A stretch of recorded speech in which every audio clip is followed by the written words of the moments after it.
तो पिछले वीडियो में मैंने बताया था आपको गैल्वेनी सेल के बारे में कि जो गैल्वेनी सेल होता है ये क्या होता है, इसका क्या एग्जांपल। ठीक है, मैंने गैल्वेनी सेल के बारे में बताया था, वोल्टेज सेल के बारे में बताया था। आज मैं उसका एक एग्जांपल बताती हूँ जो कि कॉमनली पढ़ा भी जाता है और एग्ज़ाम पर्पज़ से भी यूज़फुल होता है।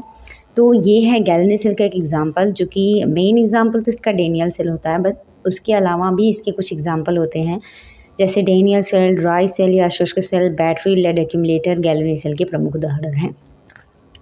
अब ड्राई और शुष्क सेल होते हैं ये दोबारा रिचार्ज नहीं किए जा सकते हैं। तो हमारे जो वॉचेस वगैरह में घड़ियाँ लगती हैं और उसमें जो रेडियो वगैरह में जो घड़ियाँ लगती हैं, या जो हमारी वो जो हमारी बड़ी वाली वॉचेस होती है उसमें जो घड़ियों में जो वॉचेस बैटरीज लगती हैं वो सब जो है शुष्क सेल होती हैं। बैटरी जो लेड एक्यूमुलेटर है वो जैसे हमारी इन्वर्टर बैटरी होती है, बाइक्स में जो बैटरीज होती हैं और कार में जो बैटरीज लगती हैं वो लेड एक्यूमुलेटर होती हैं, जो कि गैल्वेनी सेल का एक प्रमुख उदाहरण है। इसके अलावा निकल कैडमियम सेल भी होता है।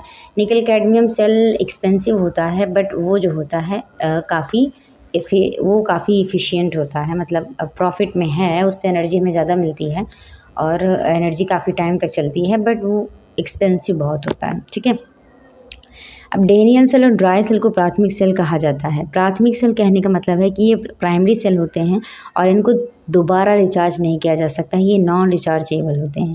बैटरी को गौड़ सेल कहा जाता है क्योंकि इसे पुनः रिचार्ज किया जा सकता है।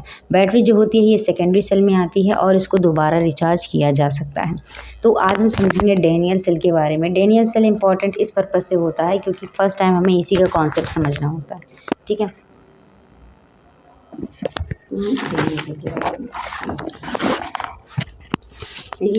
यह एक देखिए, सबसे पहली बात तो इस सेल में जो है दो अपरेटस होते हैं, दोनों तरफ अलग अलग धातु के इलेक्ट्रोड होते हैं, जो कि अपनी ही जो उसका जो विलयन होता है, उसका जो लवणीय विलयन होता है, सॉल्ट विलयन होता है, सॉल्यूशन होता है, उसमें ये दोनों डिप होते हैं। ठीक है, तो एक तरफ जिंक होता है, दूसरी तरफ कॉपर होता है। कॉपर सल्फेट में डूबा रहता है और जिंक सल्फेट में डूबा रहता है।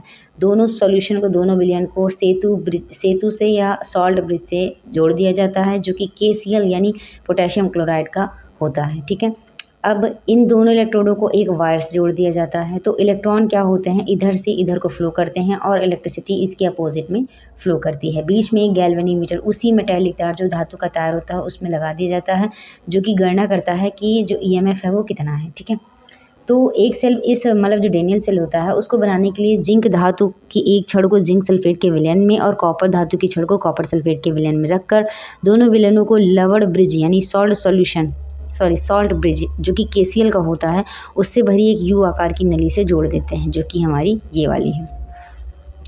सेल का एक अर्ध सेल जो होता है, अर्ध सेल, दोनों सेल जो हैं ये अर्ध सेल, यानी किसी सेल के दोनों भाग जिसमें ऑक्सीडेशन होता है और जिस पर रिडक्शन होता है, दोनों ही क्या होते हैं, अर्ध सेल होते हैं। तो सेल का एक अर्ध सेल जिंक सल्फेट होता है, ये देखिए अर्ध सेल को प्रेजेंट करने की कोशिश है।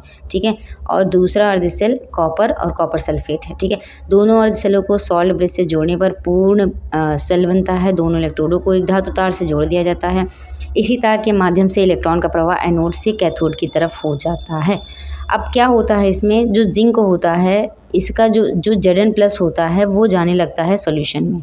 ठीक है, ये नर्स ने बताया था, इसके दो रीज़न होते हैं कि क्यों जो है देखिए दो चीज़ें होती हैं, एक धातु आयन होता है और इलेक्ट्रॉन होता है।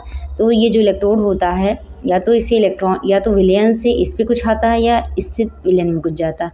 तो इस वाले में क्या होता है, इस वाले में जो जिंक होता है इलेक्ट्रोड से वो विलयन में आता है। ठीक है, यानी जिंक इससे इस पे आता है तो यहाँ इलेक्ट्रॉन बचा रह जाता है, क्योंकि दोनों बराबर, किसी भी इलेक्ट्रोड में दोनों बराबर मात्रा में होते हैं, पॉजिटिव और नेगेटिव दोनों बराबर होता है। तो नेगेटिव का मतलब इलेक्ट्रॉन हो गया, पॉजिटिव का मतलब ये जो धातु आयन Zn+2 होता है, ये इसकी बात हो रही है। तो ये दोनों यहाँ बराबर थे। जब जिंक+2 जो होता है सॉल्यूशन में आने लगता है तो यहाँ इलेक्ट्रॉन बच जाता है और इलेक्ट्रॉन ज़्यादा हो जाता है।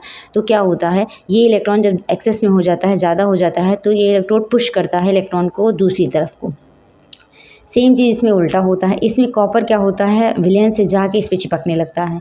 कॉपर जो होता है Cu+2 जो होता है वो इस इलेक्ट्रोड पे जो है अटैच होने लगता है।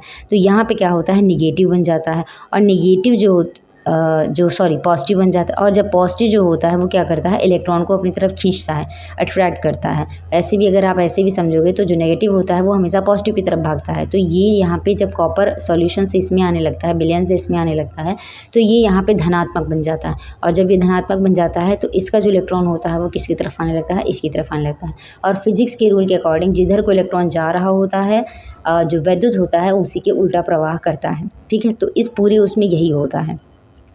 अब रीज़न ये जो क्यों जिंक जो है क्यों इसमें आ गया और इसमें से कॉपर क्यों इस पे चला गया, ये रीज़न नर्स ने बताया था। इन्होंने 2 रीज़न बताए थे कि विलयन के जो है, एक विलयन का दाब होता है और एक परासर दाब होता है। इन्हीं दोनों पे डिपेंड करता है कि इलेक्ट्रोड से आयन जो है उसमें विलयन में जाएगा या विलयन से आयन इलेक्ट्रोड पे जाएगा। ठीक है, तो ये सबका अलग अलग नेचर होता है। इसको एक्सपेरिमेंटली चेक करना होता है कि इस अपरेटस में या इस सिस्टम में कौन अपघटित होगा, मतलब किसका ऑक्सीडेशन होगा, किसका रिडक्शन होगा, कौन सॉल्यूशन से इलेक्ट्रोड पे जाएगा या कौन इलेक्ट्रोड से सॉल्यूशन में जाएगा। ठीक है, तो बस आपको ये ध्यान रखना है कि जिंक सल्फेट और जिंक में क्या होता है, जिंक जो होता है सॉल्यूशन में जाता है और कॉपर सल्फेट में, कॉपर सल्फेट से जो कॉपर होता है वो इलेक्ट्रोड पे जाता है। ठीक, सेम चीज़ यहाँ पे भी होता है। अब क्योंकि यहाँ पे कॉपर अधिक होने लगता है, ठीक है, प्लस हो जाता है, तो ये जो अब क्योंकि क्या हो रहा है, इलेक्ट्रॉन किसकी तरफ जा रहा है, इसकी तरफ जा रहा है। और यहाँ पे कॉपर का क्या होता है, रिडक्शन होता है। और जब इलेक्ट्रॉन इसकी तरफ जा रहा है तो क्योंकि इसका रिडक्शन होता है तो ये कैथोड बन जाता है, और इसका जो होता है ऑक्सीकरण होता है तो ये एनोड बन जाता है। लेकिन क्योंकि इसमें इलेक्ट्रॉन ज़्यादा हो जाते हैं इसलिए ये माइनस हो जाता है, और इसमें Cu प्लस ज़्यादा हो जाते हैं तो प्लस हो जाता है। मतलब कहने का मतलब है कि गैल्वेनी सेल में जो पॉजिटिव होता है वो कैथोड होता है और जो नेगेटिव होता है वो एनोड होता है। एनोड पे ऑक्सीकरण सब में होता है और कैथोड पे रिडक्शन भी सब, अपचयन सब में होता है। लेकिन गैल्वेनी सेल में पॉजिटिव और नेगेटिव वाला चेंज हो जाता है, जो कि कॉमनली नहीं होता है। कॉमनली एनोड पॉजिटिव होता है, कैथोड नेगेटिव होता है, बट गैल्वेनी सेल में ये चेंज हो जाता है। इसका रीज़न यही होता है कि इलेक्ट्रॉन का फ्लो अपोजिट डायरेक्शन में होने लगता है। तो जिधर कोई इलेक्ट्रॉन जाएगा उसी तरफ को क्या बोल देते हैं, पॉजिटिव बोल देते हैं। ठीक है, ये हो तो पॉजिटिव जाता है, बट होता ये कैथोड है क्योंकि इस पे क्या होता है, रिडक्शन होता है कॉपर का। अब देखिए इसमें क्या होता है, जिंक परमाणु जिंक इलेक्ट्रोड से विलयन में चले जाते हैं। इससे इलेक्ट्रोड पर इलेक्ट्रॉन की संख्या और सांद्रता बढ़ जाती है तथा इलेक्ट्रोड संतुलन के लिए इलेक्ट्रॉनों को कैथोड की तरफ ढकेलता है। आधिक्य के कारण जिंक इलेक्ट्रोड एनोड बनता है। आधिक्य का मतलब ये है यहाँ पे जिंक का ऑक्सीकरण होता है। ठीक है, दूसरी ओर Cu+2 इलेक्ट्रॉन को पाने के लिए कॉपर सल्फेट सॉल्यूशन विलयन से कॉपर स्ट्रिप पर जमा होने लगते हैं, जिससे इलेक्ट्रोडों का धनायन बढ़ता है और कैथोड धन ध्रुव बन जाता है। अब क्रियाएं क्या होती हैं, जिंक का ऑक्सीकरण होता है एनोड पे और कॉपर का अपचयन हो जाता है कैथोड पे। ठीक है, वैसे तो डैनियल सेल बहुत ईजी होती है, आप अगर इसका डायग्राम भी बनाते हैं तो ये आपको प्रॉफिट करता है, इसके मार्क्स मिलते हैं। डायग्राम हमेशा इंपॉर्टेंट होता है, केमिस्ट्री हो, बायो हो या फिजिक्स हो, अगर आप डायग्राम बनाते हो तो जो टीचर होता है उसको ये एटलीस्ट पता चल जाता है कि बच्चे को कुछ तो पता है, कुछ तो नॉलेज उसकी है। और अगर हम जल्दी जल्दी में हमारे पास टाइम नहीं होता है तब भी हमें बिल्कुल प्रीफर करना चाहिए कि हम एक डायग्राम ज़रूर बनाएं, क्योंकि जो इतना यहाँ लिखा गया है वो आप इस डायग्राम में बता सकते हो। यहाँ एक चीज़ नहीं लिखी गई है जो कि क्या है, ये हो जाता है आपका पॉजिटिव और ये है आपका कैथोड, और ये हो जाता है आपका नेगेटिव और ये है आपका एनोड। ठीक है, एनोड और कैथोड यहाँ नहीं लिखा है, बाकी ये डायग्राम कंप्लीट है। क्या होता है, 2 ऑपरेटर्स होते हैं, यानी 2 तरफ पात्र होते हैं, दोनों को हम अलग अलग अर्ध सेल कहते हैं, और ये दोनों मिलकर क्या बनाते हैं, एक पूरा सेल, पूरा डैनियल सेल बनाते हैं। एक तरफ हम जिंक इलेक्ट्रोड लेते हैं और एक तरफ कॉपर इलेक्ट्रोड या कॉपर स्ट्रिप लेते हैं, पट्टी लेते हैं और दोनों को एक धातु के तार से जोड़ देते हैं। इस धातु के तार के मध्य एक गैल्वेनीमीटर लगा देते हैं जो कि चेक करता है कि ईएमएफ कितना है। ईएमएफ को कहते हैं इलेक्ट्रोमोटिव फोर्स, मतलब जो वैद्युत धारा प्रवाह हो रही है वो किस फोर्स से प्रवाह हो रही है, वो यहाँ पे इसकी गणना करता है। ठीक है, इसका भी निकालने का एक तरीका होता है जो कि मैं आपको आगे बताऊंगी। और एक सॉल्यूशन ले लेते हैं जिंक सल्फेट का, जिसमें जिंक को डुबोते हैं, और एक में ले लेते हैं कॉपर सल्फेट जिसमें कॉपर को डुबोते हैं। दोनों को जोड़ देते हैं, एक सॉल्ट ब्रिज यानी एक सॉल्ट जो सेतु होता है उसे जोड़ देते हैं, जो कि होता है KCl का। इन दोनों में मतलब इस जो नली है इसमें KCl का सॉल्यूशन भरा होता है। अब KCl करता क्या है, KCl करता ये है कि इन दोनों की तरफ आयनों का जो है क्या हो, एक दूसरे से ये मिलना ना पाए, और जो इसमें जिंक ज़्यादा हो जाता है इसमें सल्फेट ज़्यादा हो जाता है, ये दोनों रिएक्ट करके अलग जिंक सल्फेट बना लेते हैं। ठीक है, तो यही है। और क्या होता है, जो जिंक होता है उसमें इधर से इलेक्ट्रॉन ज़्यादा हो जाते हैं, क्यों, क्योंकि Zn+ क्या हो जाता है, विलयन में जाने लगता है, और इसमें क्या हो जाता है, कॉपर इस पे आने लगता है, तो ये धन हो जाता है और ये नेगेटिव हो जाता है। इधर इलेक्ट्रॉन ज़्यादा होने के कारण किसकी तरफ भागता है, पॉजिटिव की तरफ भागता है, और जिधर कोई इलेक्ट्रॉन भागता है उसके अपोजिट में इलेक्ट्रिसिटी इलेक्ट्रिसिटी का फ्लो होता है। ठीक है, इस तरीके से हमें वैद्युत धारा मिलती है। और अगर हम इस वायर से किसी और वायर को जोड़ देते हैं तो हम वहाँ पे वैद्युत धारा मतलब उसका बिजली का यूज़, लाइट का यूज़ कर सकते हैं।